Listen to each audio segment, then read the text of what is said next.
I'm Jacob Lupfer. I'm a PhD student in the government department here at Georgetown and a teaching assistant for this course on religion, faith, social justice, and public policy. Let me explain for a moment the rationale for this segment and also introduce our guest. The students have just viewed for the first time a production called The Line. It is a documentary about the federal poverty line and specifically about the experience of Americans with poverty. It was produced by Sojourners, World Vision, Oxfam America, Bread for the World, and the Christian Community Development Association with support from the MacArthur Foundation and the Annie E. Casey Foundation. And today, in the absence of our instructor, Professor Jim Wallis, we have one of Jim's colleagues from Sojourners here to guide us in a discussion of the film and to talk about advocacy work with the faith-based community around the issue of poverty. So let me introduce briefly the Reverend Beau Underwood, who is Director of Advocacy and Campaigns at Sojourners, where he manages campaigns, leads issue advocacy, and builds partnerships with partners and constituents. Beau holds a joint master's degree from the University of Chicago, where he took courses in the Harris School of Public Policy and in the Divinity School. He's also an ordained minister in the Disciples of Christ, and in addition to his work at Sojourners, is a ministry associate at National City Christian Church in Thomas Circle here in Washington, which was famously known to be attended regularly by President Lyndon Baines Johnson when he was in the White House as the 36th President of the United States. So, Beau, we've watched The Line. And I want to tell the online viewers that it's available, that you can learn more at thelinemovie.com. And I would like to invite you, please, to come and lead us in a discussion.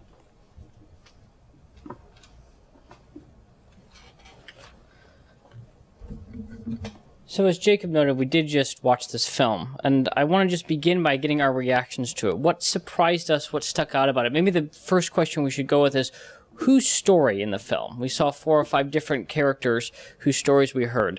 What story resonated most with you and why? I guess I'll start off. I actually was really shocked because I'm from DuPage, Illinois. Oh, yeah? Well, DuPage County. And we actually do donate a lot of things to the People's Resource Center, so I was also familiar with that organization. So I think that for me, I forget his name.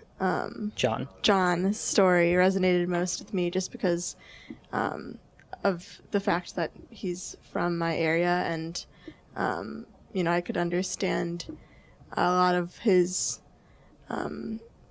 feelings about like failure or hesitations to go to the People's Resource Center after, kind of living in a affluent community and having been affluent himself and like kind of having fallen below the line, I guess. So that was the most, I guess. So John's story it brings something surprising to our eyes, which is that one, poverty isn't always where we expect it to be. In this case, it was a very affluent part of the country that had been particularly struck hard by the economic downturn. And so it shows up all across the country, in the cities and suburbia, even rural America. And it also happens to people who previously at times had enjoyed rather affluent lifestyles. Now, we don't know John's background. We don't know what money he had or hadn't saved. We don't know what his expenses were or weren't. He mentioned being divorced. But what we know is this is a man who had a 6-figure salary who is now having to go to the food pantry because he didn't have the resources to shop at the grocery store. So it just shows you the sort of surprising face of poverty in our society, both in who it is and where it's happening. Other thoughts on other stories that resonated with you and why?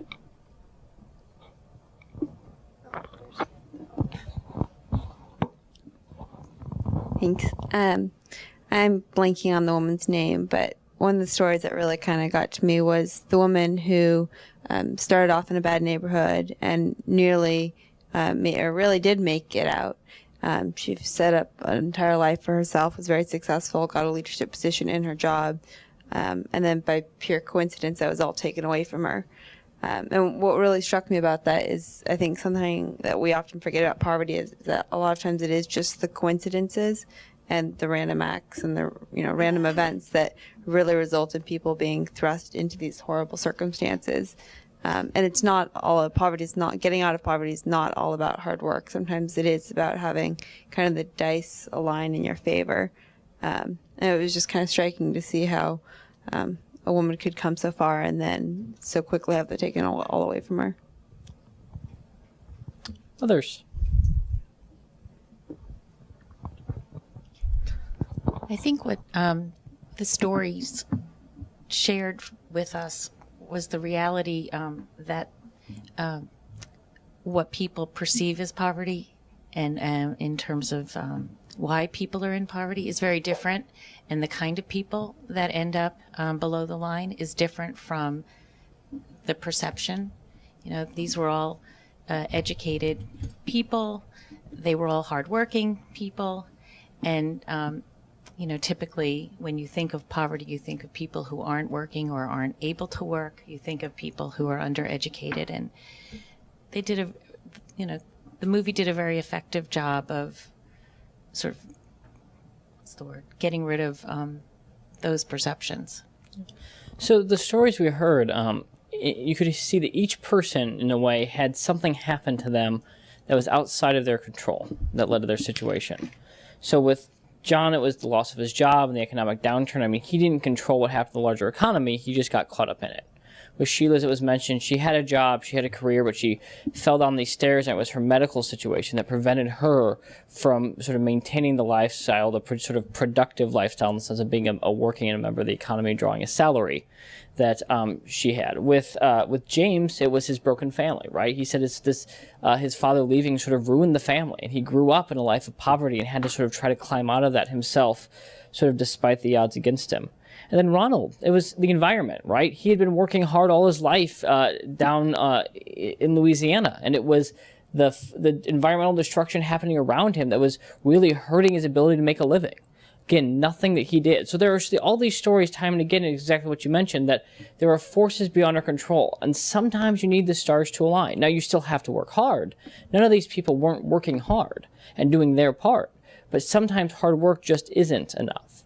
And then you look at somebody like James, which brings us to exactly what she raised, which is that James is working full-time at a restaurant. He's making $11,000 to $15,000 a year, right? That's less than your tuition by quite a bit, right? Like, that's not that much money. And he's excited, right? Because he has a job. He's excited. He shows up to work an hour early every day, and he doesn't get paid for that hour, and it shows up. So there's a phrase that sort of being poor is hard work sometimes. And I think that James is a really good example of that, of somebody who's over and over again just busting their tail and still sort of stuck below that line. Now, there was a word that popped up over and over and over again that I think we need to hear, which is the word hope. There's Sheila mentioned you got to have hope. And then Ronald said, I don't have any confidence in the future. I don't have any hope for my children. That when people need to be motivated, right? They need to believe that a better life is possible. And when you have these forces happen to you, sometimes they steal hope, right? Sometimes they take away from us the hope we have for our future. And that filters out in all sorts of different ways. And sometimes it's not just about the job and making the money, but it's about that sort of bigger picture we have, which really connects us to the question that this isn't just about public policy. It's also about our values. It's about the things that we believe and the values we hold and how they affect what we do. So I'm sort of curious, what sort of values did you hear coming out from these stories? Or what sort of values did you hear that were sort of inspiring people to keep pushing forward?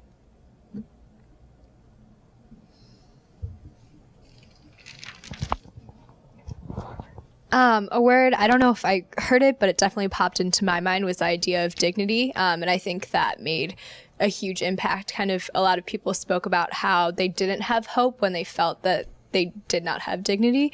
And I think that's what really made a difference. We're looking at the restaurant in particular, kind of restoring dignity through like a full-time employment and kind of work is a great way to restore dignity. And I think something else that hit me when he would, the other man was talking about the expired Velveeta, and just even though he was very grateful, kind of being considerate of kind of human dignity, and no one wants to receive that, even if it is kind of a generous donation. So I think kind of keeping in mind, especially in terms of policy or soup kitchens, just always remembering and going back to dignity. I think when she spoke about her sister as well, saying she's not a statistic, she was my sister, and kind of saying she's not just one person who was shot and killed in Chicago. She was a loving sister. She was a friend.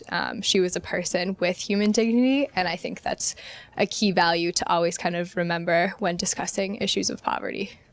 Absolutely. And so one of the stereotypes, again, that we have about poor people is that they're lazy, they're not working hard. We have a system that often denies people their dignity because they're in poverty. And you saw a lot of people trying to sort of reclaim that or fight against that in this film. John talks about showing up to the food bank for the first time, and what did he do? You remember? He went away. He turned around, right? Because he was so embarrassed, ashamed to admit and be publicly present there that he couldn't do it. Because he didn't feel like he could sink to that level in our society's terms. And yet he realized he had to. I mean, he realized it was needed. And so he sort of, girded himself up and in he went. And obviously it could be a very hard and challenging process for him. And he sort of talked very openly and honestly about that. What other values did we hear the film raise? Oh, I saw a lot about family. And so just in a lot of different ways, but history and kind of cyclical poverty and what the role family plays in that, but also the desire to provide a better life for children seem to be almost universal in all of their stories. Yeah, poverty certainly doesn't happen in a vacuum, right? And it affects the family in a myriad number of ways. I was also going to point out the incidence of divorce among some of the people there, and I think that I don't, off the top of my head, have statistics to report, but I suspect at least a strong correlation between divorce and poverty. And so, one of the things that I often see in the debates when religious people are trying to advocate on these types of issues from a faith perspective is the role that strengthening marriages and families might have in reducing poverty. And I've often thought that sounds kind of just a gimmicky way for the religious right to sound off on something, that they purport to care a lot about, marriage. But increasingly I've seen data that suggests that there's a lot to this. Yeah. No, I think that one of the things that film brings out is that poverty affects people's whole lives, right? We think if you lost your job, well, that hurts your bank account. But you still have your family, you still have your house, you still have whatever. But we heard John say, and Sheila say, that their issues with poverty led to the breakup of their families, right? And Sheila was as worried about Javi, her son, as she was about her. Ronald was more worried about his kids than he was about him and his wife, right? So when we think about poverty, it's not just about the way it affects the individual. It's not just about making sure they have enough money. It's about the way it affects all of their lives. And I can tell you, as somebody who sort of works in a faith institution from the faith community, and when I advocate on the Hill or whether I work in a church, those are one of the things that I bring up. I want legislators to understand that this bill they're going to go vote on isn't just about dollars and cents, but it's about real people and the way that these programs help or hurt them build a life. And when I'm in a congregation, it's about caring for people who maybe are struggling with poverty or struggling with job loss, and the way that that's affecting everything else in their life, right? Like, this is not an unusual story. And so we can't, meaning all of us in this room, can't let the nation, can't let our leaders divorce the issue of poverty from the totality of life. We can't divorce it from our values, and we can't divorce it from the other areas of life that it really impinges upon. Other thoughts along that sense of sort of ways that poverty affects sort of the rest of our lives, the rest of our existence?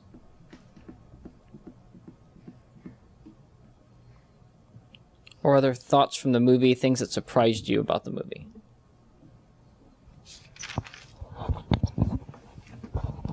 Yeah, I think that the movie spoke directly towards stereotypes of people in poverty as poorly motivated or lazy or non-committed to work or not trying to develop means of lifting themselves out of their current conditions. I think that point has been clearly communicated in a lot of different past initiatives to address poverty, but I think what this film did more effectively was describe the immunity that people, or the lack of immunity towards falling into the same position that people who are in poverty have had the unfortunate case of experiencing. And so in that way, I think that the comparison between the agriculturalist in Louisiana, the banker in Chicago, and the former banker in also in Chicago, right? Suburbs, yeah. In the suburbs, right? Yeah. So I think that the contrast between each of those different stories clearly illustrates that despite the diversity of backgrounds that people have, despite the preparations that people have or their previous successes, there's still the likelihood or the potential that other people could fall into the same circumstances. So the two dominant stereotypes on people living in poverty tend to be either that people are lazy, they aren't working, that they just want the benefit and they're not going to do anything, and if we don't give them assistance, they will get off their lazy butts and they will go find a job, right? That's one stereotype. The other stereotype is the very smart, very conniving person who knows how to game the system for their own benefit, and they're able to live their life of luxury because of the benefits they receive from the government that all of us are paying for. And Ronald Reagan talked about a welfare queen, right? Who was an inner city woman who had lots of kids and who was getting lots of government assistance and just not doing anything but watching like soap operas all day at her house, right? And then Fox News lately has had on this, they found some surfer in LA who's getting SNAP benefits, and he goes all day surfing and then eats based upon his SNAP income. Do those people exist? Sure. Are those people, is this surfer guy the guy that SNAP's benefiting, the SNAP program, the food stamp program? We saw in the movie 71% of SNAP recipients are families with children, right? That surfer guy is the exception that proves the rule. He's the exception that shows that this isn't who the program's helping. The program's helping people like Sheila. It's helping people like John.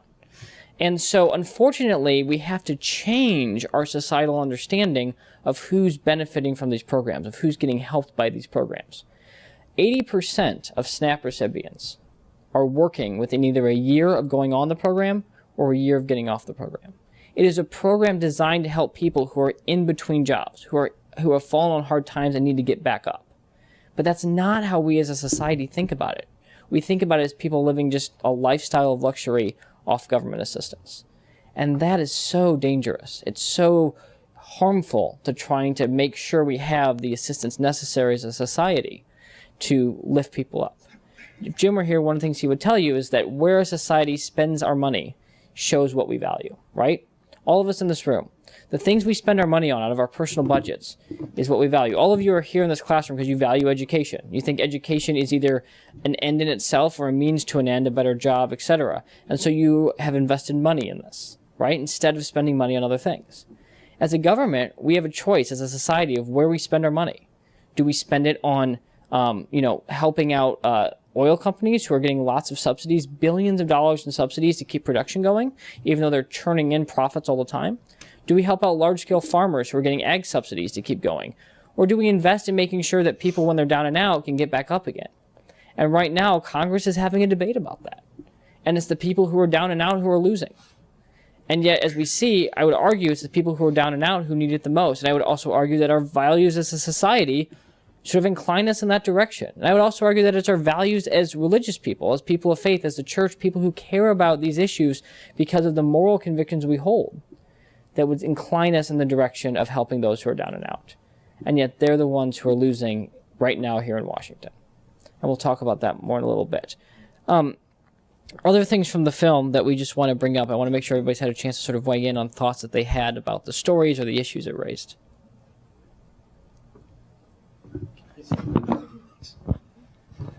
One of the misperceptions that I had before I saw this was that one of the things we needed to do to get people out of poverty was perhaps invest more in their education or invest in their health or something like that, so that way they could get, in turn, bring out of poverty. And I can't remember who said it, but somebody said that a lot of people in poverty aren't keen on education because being focused on education means you're focused on a future, and it's a future they don't have.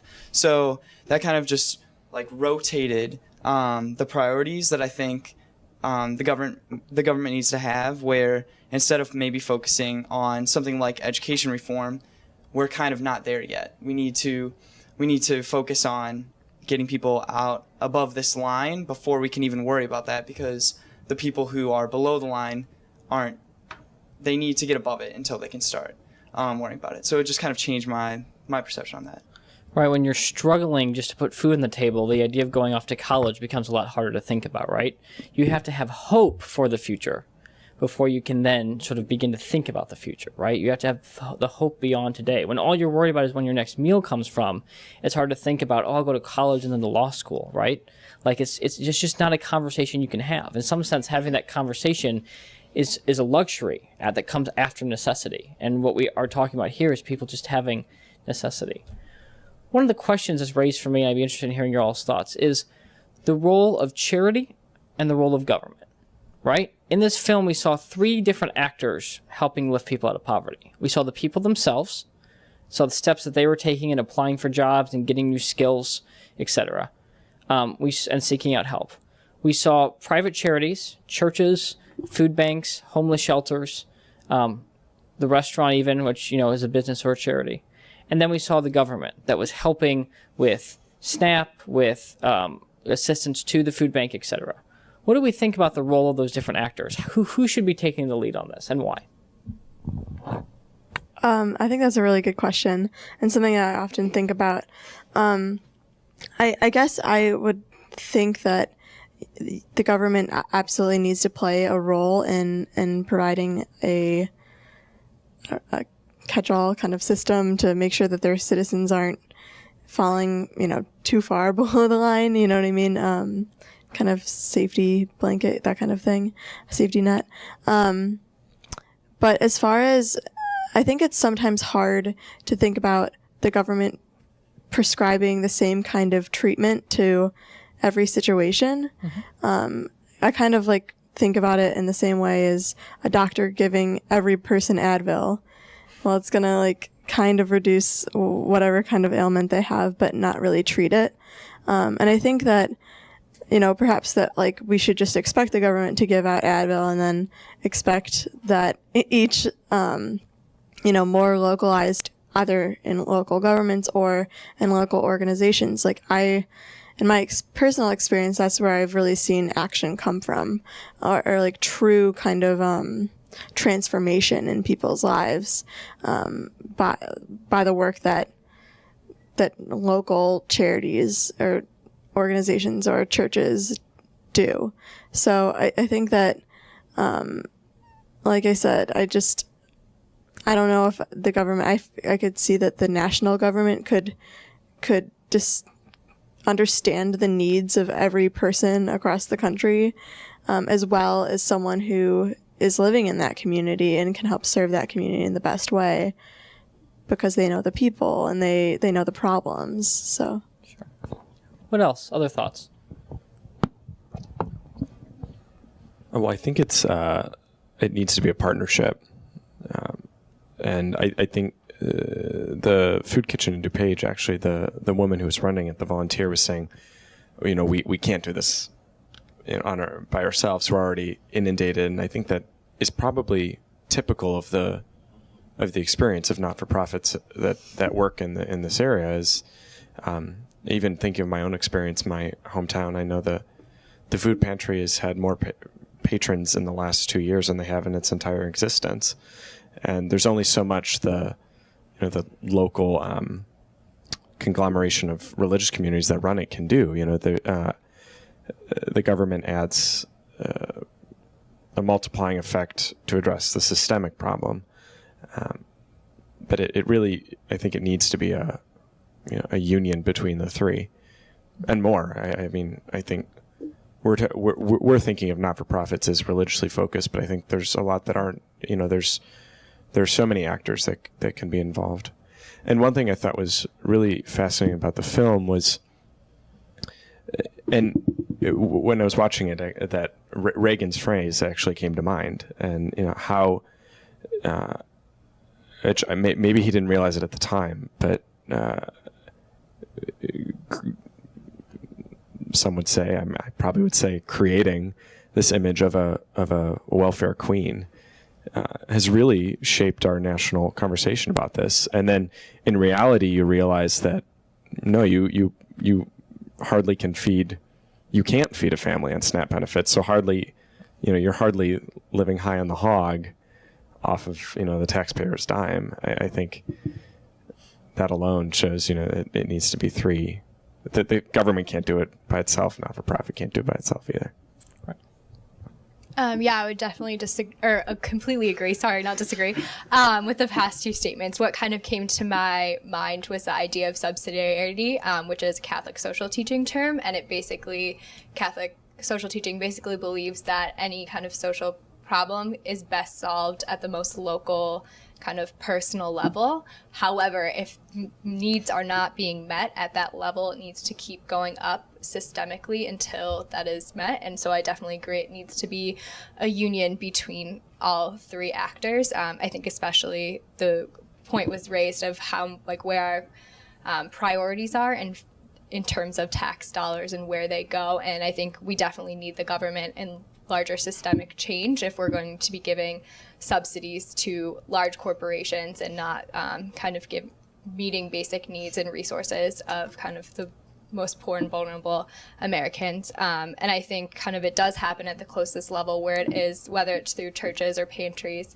And I would disagree about the education comment just because I think schools are kind of an excellent way that the government can kind of provide resources at a local level. It's not being done right now. But if you look at cases like Jeffrey Canada's Harlem Children's Zone, which is kind of a cradle to career model and kind of building a school around a community and having all actors in play. So getting parents involved in the schools, but also realizing that while a child is being educated, their parent also needs to be receiving adequate job training. And I think kind of it does need to go back to the lowest level of community, and that's where things will be most effective and can kind of see the situation at hand and best meet those needs.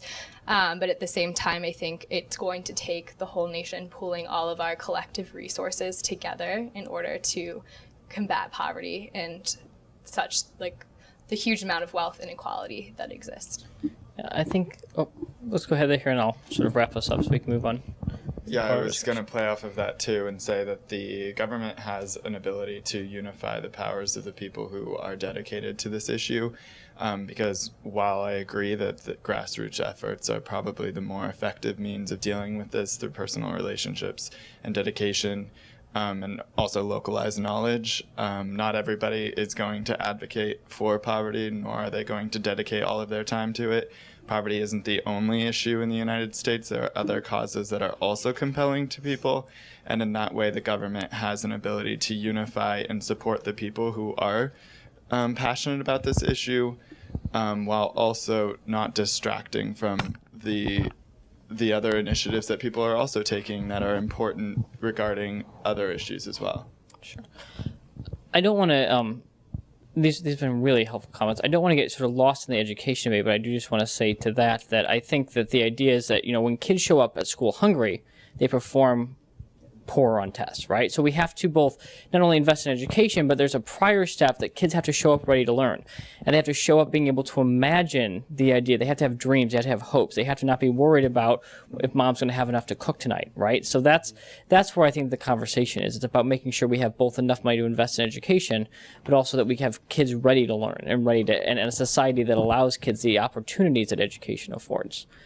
I work part-time in a church, and we gave out nearly 10,000 bags of food last year from our food pantry. We could probably not afford to give out 10,001, right? Our budget was just completely maxed out by that, and our capacity to do it was maxed out by that. If the problem was worse, we would have to say to other people, there's no more we can do. There's other churches who maybe can help. If you talk to a lot of sort of direct service providers who are faith-based, Catholic Charities, Lutheran Social Services, Salvation Army, they will tell you that a lot of their funding, huge portions of their funding, come from government sources. So they're the ones who know people the best because they're the ones on the ground doing the work.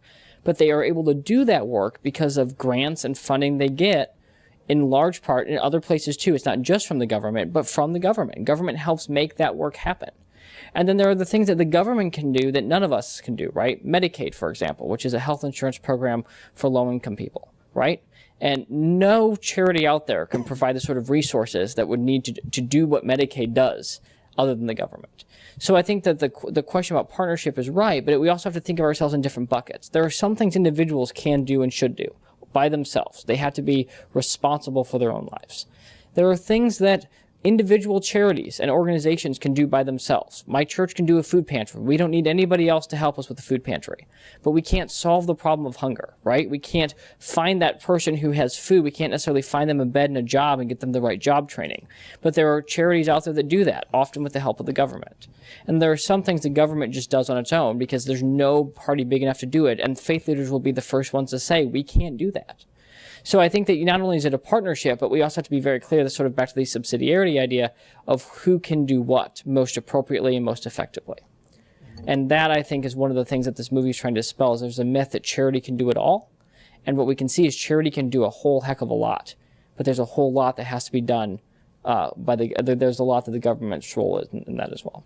So, Beau, what's going on with the SNAP funding issue right now? I know this is one of the priorities that many in the religious advocacy community have been pushing. Can you kind of bring us up to date on where we stand with that? Sure. So the Circle of Protection, which is something where I know you guys all read a little bit about, what we're going to talk about, is a group of faith organizations that's pretty diverse politically, theologically, but a group of Christian organizations that come together around the principle of protecting the poor and vulnerable in the budget fights that have come to sort of characterize life in Washington. It seems like every day you open the newspaper up or you click online and it's talking about the next budget battle out here in Washington.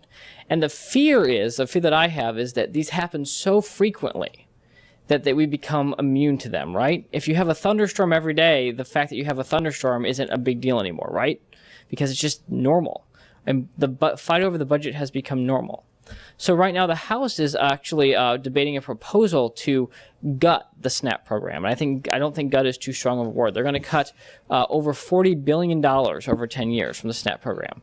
To give you an equivalent sort of relevant measure, the Senate budget proposal was to cut $4 billion from the program, right? So the House wants to do it by 10 times as much. And that would have the effect of kicking 4 to 6 million people off the SNAP program. That's low-income women and children, disabled veterans, a whole bunch of other people who are really, honestly, the most vulnerable in our society. And as we heard from this video, nobody wants to be on SNAP. You're on SNAP as a last resort. And this would mean that there are 4 to 6 million people who are going to go hungry, who are going to have to turn to the food pantry and hope that there's enough left, even though those food pantries are empty.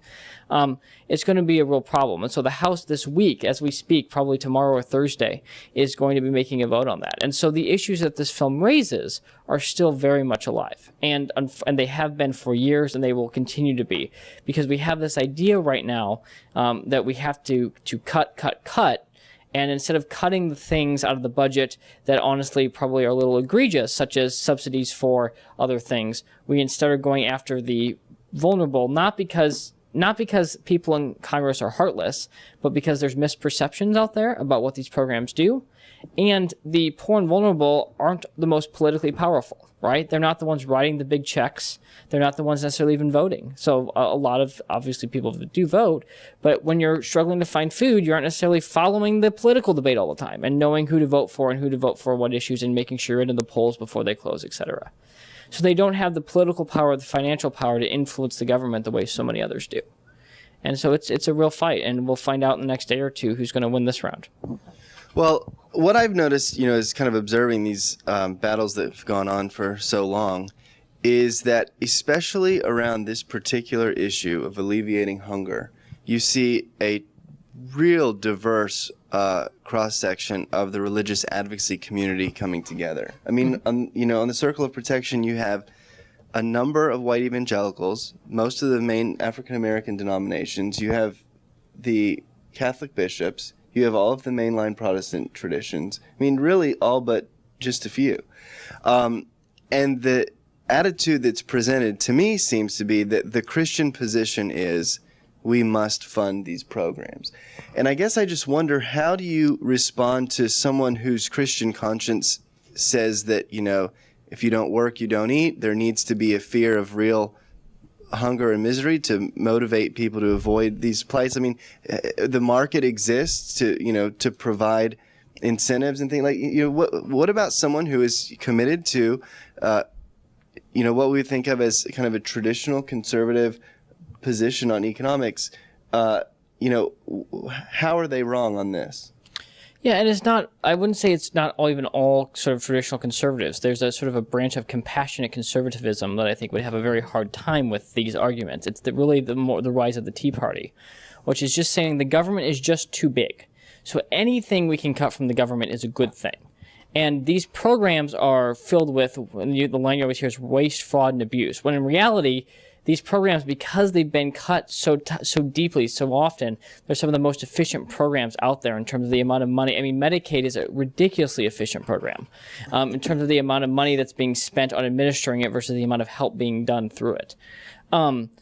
So you really have, there's a myth out there that, again, that these programs are sort of wasteful, and if we cut them, we're not going to really hurt people, when in reality, you hurt people tremendously. And so you do have a lot of the faith community going up and advocating for them and trying to help people understand, because the other myth, I will tell the story, is I was in a senator's office, and I got told by his staff person who works on budget issues, we were all meeting with a staff person, and we said, we are against these cuts. These are, if you do these things, this is how you will hurt people, this is the cost you will incur to society. And the staffer looked back at us and said, if my boss was here, if the senator was in this room, he would look you all in the face and he would say, why doesn't the church do it? Right? That's what his response would be. The myth is that the church can just step in when the government steps back. And not only do we think that that's not necessarily the most efficient or most effective, but again, if we go back and thinking about the support from the government that a lot of our faith-based organizations receive to do this work, that's a lie. Like if the government cuts back, those charities have to cut back, right? Sequester has hit some of these organizations that do this direct service, and they're having to do less. Sometimes that means cutting their own staff so they have less people to do the direct service. Sometimes it means cutting their programming. So we have to, there's these myths that have come to pervade Washington, and it's an ideology, and we have to combat that. We have to help them understand that those myths aren't true. But it really is a sort of the triumph of ideology over the common good. And it's a real, I mean, honestly, it's a moral disaster for our country. One last question. This is Georgetown, a Catholic Jesuit institution. Our professor for this course, Jim Wallis, is an evangelical leader. So let's talk about theology. Absolutely. And end on that note. So what resources, because particularly for Christians of all different stripes, they read the same Bible, right? So what theological resources should we draw on to illuminate our thinking about this issue? Absolutely. So the Circle of Protection, which we work with, is explicitly Christian. And now there's a lot of great faith organizations from all different backgrounds doing a lot of great work. But the Christian community has come together around this effort because of our own tradition, right? Because of what Scripture has to say for us, what the Bible has to say for us about helping who Jesus calls the least of these. Feed the hungry, right? Not rocket science. You see hungry people, feed them, right? Help make that happen. And so the biggest source that we all draw on is, of course, the Bible. It's simply, what does it say? What does the Gospels say? What does the rest of the New Testament say? What does the Old Testament even say? There's lots of the prophets sort of talking over and over again about unjust laws and the widow, the orphan, and the foreigner going hungry and not being treated well. Again, Matthew 25, which is a text that Jim sort of holds very close and very dear, saying that, Jesus says, as you did the least of these. And then he goes on to mention who they are. They're the poor, the vulnerable, the hungry, the stranger. You did to me, right? So like when you're feeding the hungry, you're meeting Jesus in a way that is just at the heart of the gospel. Jim also has a story about when he was in seminary, he and a bunch of his colleagues cut out every verse in the Bible that has to do with poverty, and they cut out over 2,000 verses. Right? They're total verses. And there's a Bible out there called the Poverty Bible that lifts up those verses so you can actually see what they are. And then, of course, it was mentioned, in the Catholic tradition, Catholic social teaching is heavily influential. A lot of denominations, if you're part of a denomination, has given all sorts of statements on what has been done. And then I would also go back to the tradition of throughout time, the Christian church has cared for people, has cared about people in a myriad of different ways, right? It's one of the reasons we have so many religious-based hospitals is because the faith community moved into the healthcare sector very early. And going back into the Roman government, where you had Christians caring for sick people that Roman society wouldn't touch because they were afraid of passing the disease along, and the Christians felt called by their faith, compelled by their faith to go in and help and to serve. So I think it's tradition, it's scripture, it's sort of the witnesses of the churches we belong to. It's a whole host of things. The evidence is overwhelming. I mean, there are many issues that Christians can disagree about, and we can certainly disagree about how to best alleviate hunger. But the idea that there's a debate over whether or not we should help to do things on hunger at all is almost to the point of absurd, but it's where we are. Well, this is good, and this has been really helpful, I think. And I think that Professor Wallis in his book about the common good is helping us to kind of navigate how do we bridge religious distinctives or even religious exclusives with broader concerns about the common good. And it seems to me that much of what we said today has been productive and relevant along those lines. So please join me in thanking Reverend Beau Underwood for joining us today.